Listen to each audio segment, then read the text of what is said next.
अस्सलाम वालेकुम dear friends, welcome again last academy.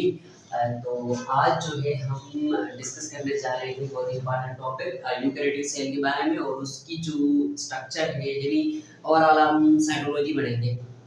Cell की स्ट्रक्चर्स और सेल की स्ट्रक्चर्स के जो फंक्शंस हैं वो पढ़ेंगे, ठीक है। अच्छा, तो हमारे पास एक यूकैरियोटिक सेल, यूकैरियोटिक सेल किसको कहते हैं आप जो है एडवर्ड जेटर ने 1937 के अंदर बताया था कि सेल के दो टाइप होते हैं। एक होते हैं बिल्कुल सिंपल जिसको उन्होंने नाम दे दिया था प्रोकैरियोटिका, और एक होते हैं थोड़े कॉम्प्लेक्स जिसके अंदर न्यूक्लियस भी होता है, डबल मेम्ब्रेन बाउंडेड ऑर्गेनेल्स भी होते हैं, ठीक है। उनको उन्होंने नाम दे दिया था यूकैरियोटिका, ठीक है। अब यूकैरियोटिक सेल को हम डिस्कस कर रहे हैं जो कि सारे ऑर्गेनिज्म बैक्टीरिया और साइनोबैक्टीरिया को छोड़ के बाकी सारे ऑर्गेनिज्म हैं उन सब के अंदर यूकैरियोटिक सेल मौजूद है, ठीक है। अच्छा, तो अब उनकी जो मेन स्ट्रक्चर्स है वो मेन स्ट्रक्चर्स तीन है, ठीक है। हर सेल के अंदर हम मेन स्ट्रक्चर मेजर पार्ट उनको कंसीडर करेंगे जो यूनिवर्सली हर टाइप के सेल के अंदर मौजूद हो, वो कहलाती है मेजर स्ट्रक्चर्स, ठीक है। तो मेजर स्ट्रक्चर्स जो है वो सेल मेम्ब्रेन है, ठीक है, और न्यूक्लियस है और साइटोप्लाज्म है, ठीक है। ये सारी चीजें जो है ये हर सेल के अंदर मौजूद होती है। हम एनिमल सेल की इस तरीके से रिप्रेजेंटेशन लेते हैं। अब ये देख ले कि ये इसकी सेल मेम्ब्रेन, ये बाहर वाली जो कवरिंग आपको नजर आ रही है इसको हम सेल मेम्ब्रेन और प्लाज्मा मेम्ब्रेन बोलते हैं, ठीक है। और ये वाला जो पार्ट आपको डेड एरिया नजर आ रहा है हम इसको न्यूक्लियस का नाम देते हैं। और इसके अंदर जो भी रीजन है, जो भी मटेरियल है, जो भी सॉल्यूशन है उसको हम साइटोप्लाज्म का नाम देंगे और उसके अंदर जो ऑर्गेनेल्स आएंगे उनको हम साइटोप्लाज्मिक ऑर्गेनेल्स का नाम देंगे, ठीक है। ये मेजर पार्ट होते हैं यूकैरियोटिक सेल के। लेकिन हमारे पास बैक्टीरिया, अल्जी, फंजाई और प्लांट के सेल के अंदर एक एक्स्ट्रा कवरिंग मौजूद होती है जो कि नॉन लिविंग कंसीडर की जाती है, ठीक है। उसका नाम है सेल वॉल, यानी ये as a major part consider नहीं कर रहे क्योंकि ये universally all type of cell के अंदर प्रेजेंट नहीं है, ठीक है। तो पहले हम डिस्कस भी बेसिकली इसको ही करेंगे, उसके बाद जो है हम सेल के इनसाइड जाएंगे क्योंकि पढ़ने का अच्छा तरीका ये है कि पहले जो है आउटर स्ट्रक्चर, फिर उससे अंदर वाली स्ट्रक्चर, फिर उससे अंदर वाली स्ट्रक्चर, इस तरीके से हम पढ़ेंगे ना तो हमें समझने के अंदर आसानी होगी, ठीक है।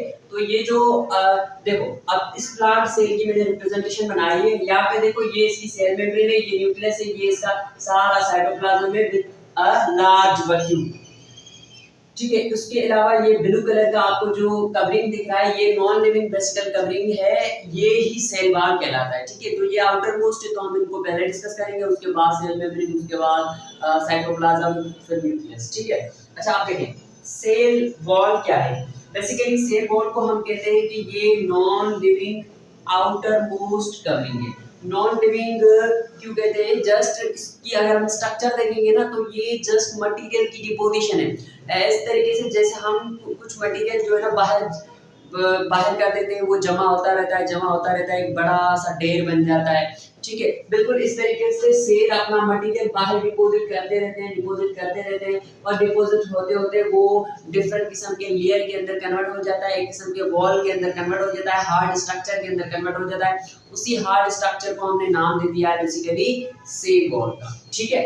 So it is a non living outer most covering deposition of ये जस्ट क्या है? डिपोजिशन है केमिकल्स की आउटसाइड दी सेल। ये सेल के बाहर जो है ना केमिकल डिपॉजिट होते रहते हैं, जमा होते रहते हैं, जिनकी वजह से एक लेयर बन जाता है, जिनकी वजह से एक हार्ड कवरिंग बन जाती है जिसको हम सेल वॉल बोलते हैं। ओके, ये प्रेजेंट किसके अंदर होता है? ये प्रेजेंट होता है प्लांट के अंदर, बैक्टीरिया के सेल के बाहर, अल्जी के सेल के बाहर, फंगस सेल के बाहर, और अगर हम बात करें एनिमल सेल की और प्लस के अंदर प्रोटोजोन्स जो होते हैं जो यूनिसेलुलर कहलाते हैं, जो यूनिसेलुलर पहले एनिमल उनको बोला जाता था, तो उनके अंदर भी ये जो सेल वॉल है वो सेल वॉल वाली स्ट्रक्चर क्या है? प्रोटोजोन्स, ठीक है। अच्छा, अब हम देखते हैं कि भाई इस सेल वॉल की नेचर क्या है। अब इसकी जो नेचर है वो परमिएबल है। अगर हम सेल मेम्ब्रेन पढ़ेंगे वहां पे देखेंगे कि सेल मेम्ब्रेन जो है वो परमिएबल नहीं है, वो सारी चीजों को परमिट नहीं करेगी। परमिएबल का मतलब है कि ये जो है ना जो भी चीजें आएंगी उनको परमिट कर देगी, उनको परमिशन दे देगी, उनको अलो करेगी सेल के इनसाइड दाखिल होने के लिए, ठीक है। लेकिन मटेरियल की बात हो रही है, ठीक है। अच्छा, तो सेल वॉल जो है वो परमिएबल है नेचर के अंदर और हाइड्रोफिलिक होता है। क्या होता है? हाइड्रोफिलिक। हाइड्रोफिलिक का मतलब है कि ये वाटर लविंग है, इसके अंदर वाटर के मॉलिक्यूल एम्बेडेड होते हैं, इनके अंदर प्रेजेंट होते हैं, तो ये वाटर लविंग कवरिंग है सेल वॉल। अच्छा, हम इसको कहते हैं कि ये हार्ड है, टफ भी होती है कवरिंग, जो कि सेल को स्ट्रेंथ प्रोवाइड करती है, सेल को सपोर्ट करती है, सेल को प्रोटेक्ट करती है बाहर वाले एनवायरमेंटल हार्श कंडीशन से या एनवायरमेंटल स्ट्रेस से। अब एनवायरमेंटल हार्श कंडीशन या एनवायरमेंटल स्ट्रेस क्या है? बाहर वाला टेम्परेचर हो गया, ठीक है, बाहर से कोई पैथोजन आ रहा है, बाहर से कोई प्रेशर लग रहा है, इन सारी चीजों से जो है ये सेल वॉल क्या करती है? इनको प्रोटेक्ट करती है, सेल को बस्ट होने से बचाती है। और उसके अलावा सेल का प्लाज्मोलाइसिस होना या सेल का साइटोप्लाज्म ब्रेक हो जाना, श्रिंक होना, इन सारी कंडीशन से सेल को ये क्या करती है? प्रोटेक्ट करती है। जैसे हमारा सेल है ना, अगर वाटर अगर सेल के अंदर ज्यादा आ गया तो हमारा सेल बस्ट हो जाएगा, क्योंकि हमारे पास सेल वॉल नहीं है। प्लांट का सेल बस्ट नहीं होगा क्योंकि उसके पास सेल वॉल है, वो उस सेल को बस्ट नहीं होने देगा, वो सेल जस्ट टर्जिड हो जाएगा, स्वेल अप हो जाएगा, ठीक है। और हमारे सेल से अगर पानी चला गया तो हमारा सेल श्रिंक हो जाएगा, कोलैप्स्ड हो जाएगा, ठीक है।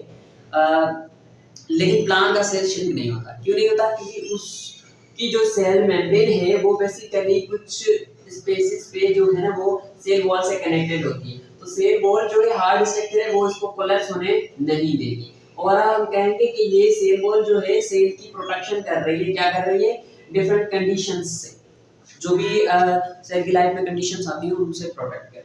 अच्छा, अब हम देख रहे हैं कि ये जो सेल वॉल की हम बात कर रहे हैं, ये सेल वॉल किस चीजों से बना है? मटेरियल की बात कर रहे हैं, लेकिन कौन सा मटेरियल? अब देखिए, प्लांट के अंदर जो है ये सेल वॉल जो है वो बना है, डिफरेंट मटेरियल होते हैं, लेकिन हम प्राइमरली बोलते हैं कि सेलुलोज की बनी है, क्योंकि इसका जो हम प्राइमरी वॉल पढ़ेंगे ना उसके अंदर हम कहेंगे कि भाई 50% इसके अंदर क्या है? सेलुलोज है। और आपको पता है सेलुलोज आप पढ़ के आए हो कि ये बायोलॉजिकल मॉलिक्यूल है, पॉलीसेकेराइड है, ठीक है। प्लांट के अंदर ये बना है सेलुलोज का। किसका बना है?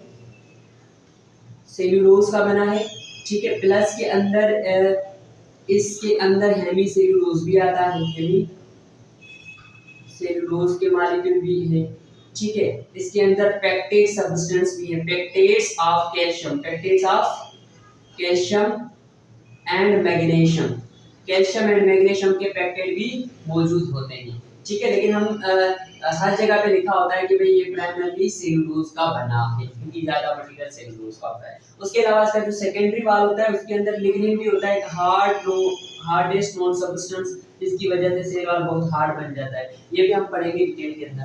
अच्छा, अब अलजी के अंदर अगर हम बात करें तो अलजी का जो सेल वॉल है वो पॉलीसेकेराइड्स का ही बना है, लेकिन यहाँ पे समटाइम्स जो है ना मिक्सचर्स भी होती हैं, प्रोटीन्स और पॉलीसेकेराइड्स, ठीक है। तो यहाँ पे हम ओवरऑल लिखेंगे कि ये वही सेल वॉल बना है पॉलीसेकेराइड्स का, बना है पॉलीसेकेराइड्स का बना। अच्छा, फंजाई के अंदर देखेंगे तो ये बना है काइटिन का। किसका बना है?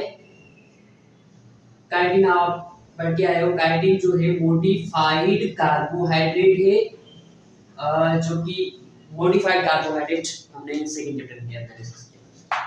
बैक्टीरिया के अंदर अगर आप सेल वॉल देखोगे तो ये बना है mixture of the polysaccharide and proteins का, ठीक है, जिसको हम पेप्टाइडोग्लाइकॉन भी बोलते हैं। कुछ बैक्टीरिया के सेल वॉल जो है वो मिक्सचर के बने हैं, इनको हम जो है कॉमनली नाम देते हैं, ये बना है पेप्टाइडोग्लाइकॉन का, पेप्टाइडोग्लाइकन,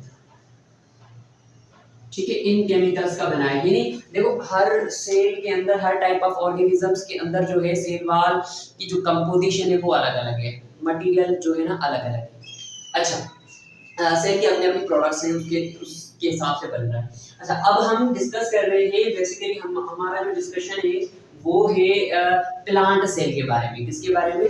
कि हम डिस्कस करेंगे कि प्लांट का जो सेल वॉल है बेसिकली वो किस तरह का होता है, उसके अंदर कितने लेयर होते हैं, वो किस तरीके से बनता है और काम क्या करता है, ये सारी चीजें डिस्कस करेंगे, ठीक है। तो हम प्लांट सेल वॉल